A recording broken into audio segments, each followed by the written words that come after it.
সত্যি বলছি আগে কখনো আমি নিউ ইয়ার পার্টি অ্যাটেন্ড করিনি, তাই যেই মাত্র অফারটা পেলাম আর নিজেকে আটকে রাখতে পারলাম না। সে অনেক কালের ইচ্ছে আমার যে একবার নিউ ইয়ার পার্টি অ্যাটেন্ড করবোই, কিন্তু সেবারটি যে এবার হবে স্বপ্নও ভাবতে পারিনি, কারণ বাড়িতে যে একটা খুদে আছে। কিন্তু thanks to my mother India, বললো তুই যা, বাড়ির কাছেই তো আর 2 ঘন্টারই ব্যাপার, মেয়েকে আমি দেখে নেব। ব্যাস আর কি, নাচতে নাচতে চলে আসলাম মামা ভাই আর পরমশাইয়ের সাথে। ঠান্ডার মধ্যে কাঁপতে কাঁপতে এসে একটা ঠান্ডা মকটেলের গ্লাস ধরিয়ে দিল। খেয়ে আমি এতটাই ঠান্ডা হয়ে গেলাম যে নিজেকে গরম করতে নাচতে আসতে হলো। ব্যাস তারপরে আমরা এতই হিট প্রোডাকশন করতে লাগলাম যে পুরো মহলটাই গরম হয়ে গেল। সেই গরমের তাপ এতটাই বেড়ে গেল যে আগুন তৈরি হয়ে গেল, আর সেই আগুন দিয়ে এই দাদাটা খেলতে শুরু করে। তা বেশ খেলছে, ভালো কথা, কিন্তু না তাতেও ক্ষান্ত দেয়নি। দেখো আগুনটাকে উড়িয়ে পুড়িয়ে দিতে চাইছিল আমাদের সবাইকে।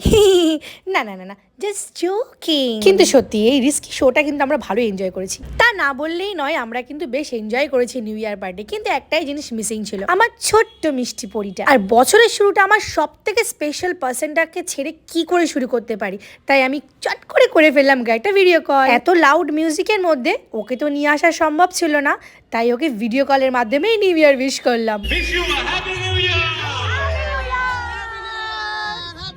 নতুন বছর সবার অনেক ভালো কাটুক এই আশাতেই শেষ করলাম।